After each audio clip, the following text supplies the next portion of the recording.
Warning, the following video may contain sequences which some viewers may find disturbing. Viewer discretion is advised. Siblings. The bond between siblings tends to be some of the strongest that can be formed between two individuals. In fact, the majority of the time, the way the older sibling carries themselves has a large influence on the younger sibling. Whether their example is one the younger sibling aims to follow, or one they aim to steer clear of, it has an effect. A lot of times siblings feel the need to protect each other.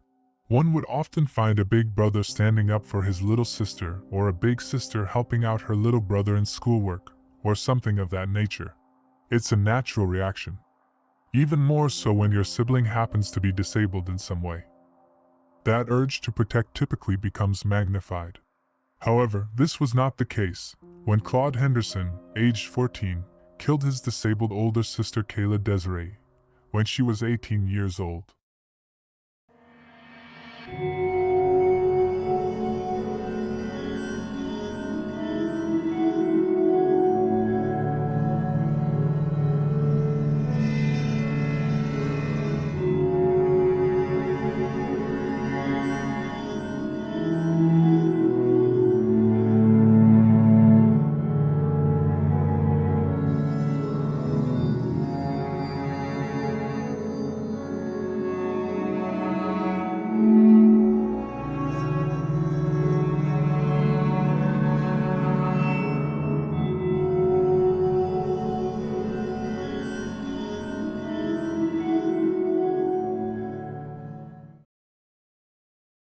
Kayla Dezaray was born deaf and with cerebral palsy.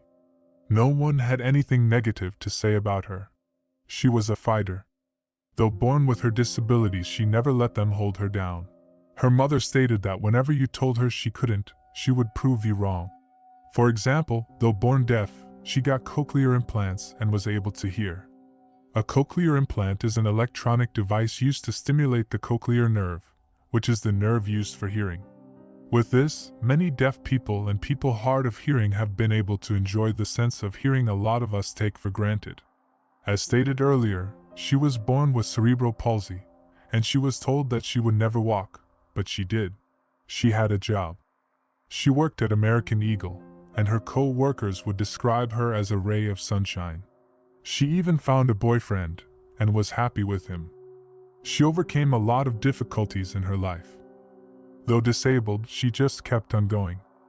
She sounds like a pleasant girl, doesn't she? Someone that no one would even think of hurting.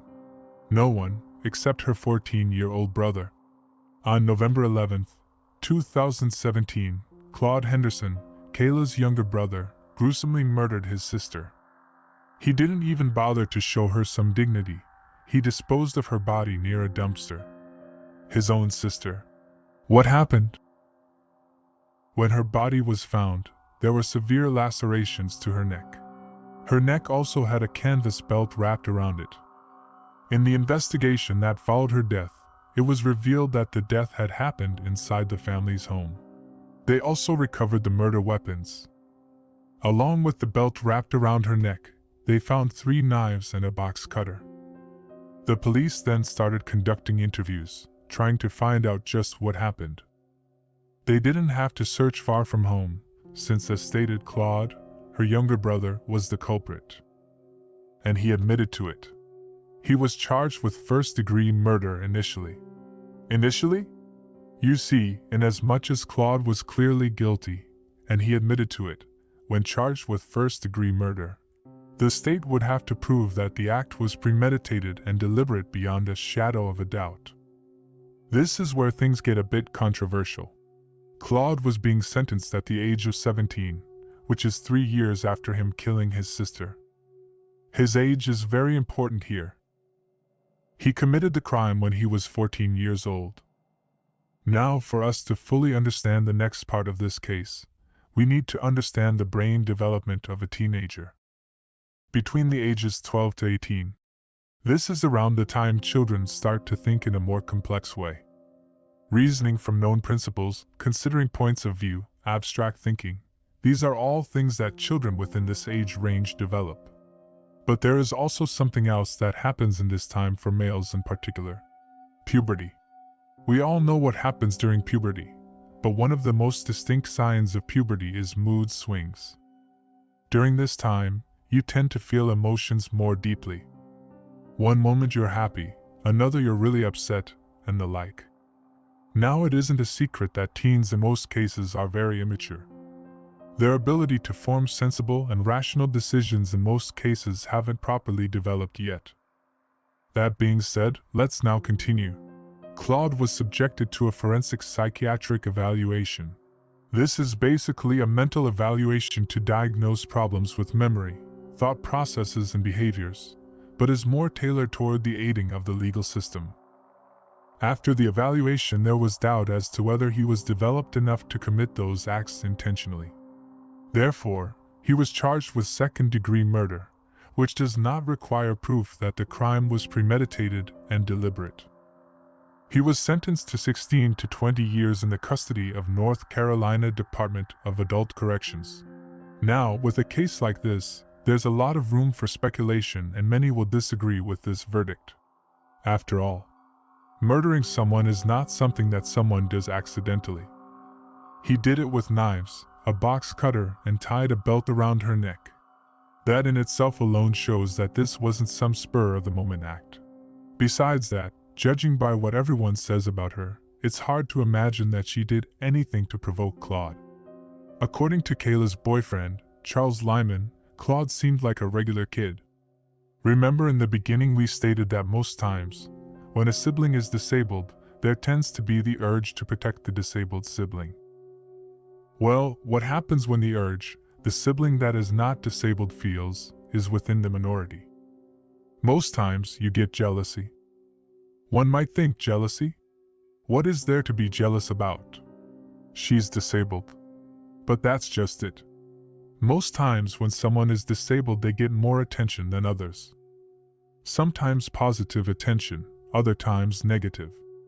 And even if the sibling doesn't feel the urge to protect their disabled brother or sister, more than likely, someone else would fill that role, whether it be friends or sometimes even total strangers. Just being disabled is enough to make someone want to protect that individual. Here's a typical example. Picture yourself in this situation. You're walking down the street. The day is going fine.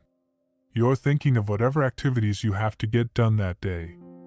A few children walk past you and you overhear one of them say to another, "Hey, look who it is over there." Followed by, "Watch this." You look further down the sidewalk and you see a blind child, seemingly waiting for someone. The children run up to him and grab his cane, then began laughing as the blind child struggles to find it. What would you do? Would you not feel the urge to help? Even if you've never met the child, would you honestly be able to ignore that situation?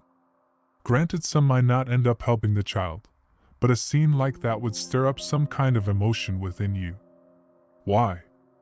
Well, because it's human nature to want to protect the weak. Why do people care and protect babies so much? Because they need the protection. Babies are vulnerable. The same concept and emotions translate to disabled people.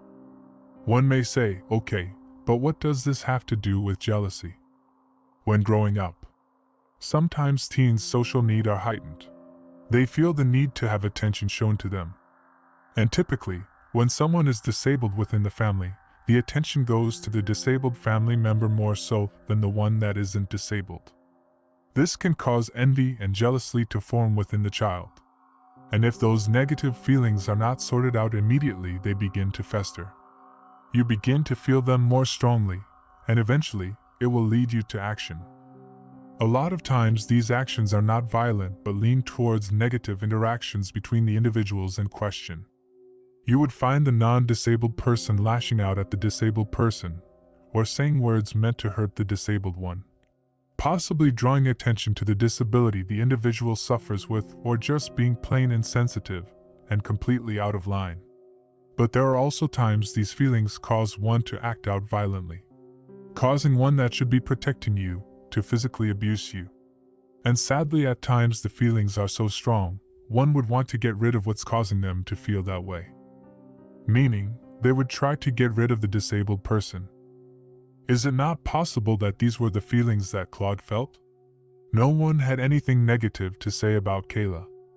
From every statement her acquaintances and loved ones gave, you would not find that people had anything but love for her. It is likely that whatever attention Kayla had was too much for Claude's liking. That he wanted to be in the spotlight, that he felt jealous and envious of Kayla. And he let those feelings grow and grow until he finally killed her. Though it was never stated why Claude did what he did, this conclusion seems plausible, does it not? Jealousy and envy are negative emotions that can drive someone to do many things. And being a teen can sometimes cause you to do things that someone with a mature mind would not do. But that does not mean that you aren't aware of what you're doing. Even children have a sense of right and wrong. And I can't think of any instance where any typical teen would view literally murdering their sibling as justified. Siblings have squabbles. It's not uncommon for siblings to say, "I hate my older brother," or "My sister is so annoying." But even if siblings may at times feel that way about each other, they still care for each other. Claude, on the other hand, committed a gruesome murder. The manner in which he did it is proof enough that he wasn't conflicted when he committed the act.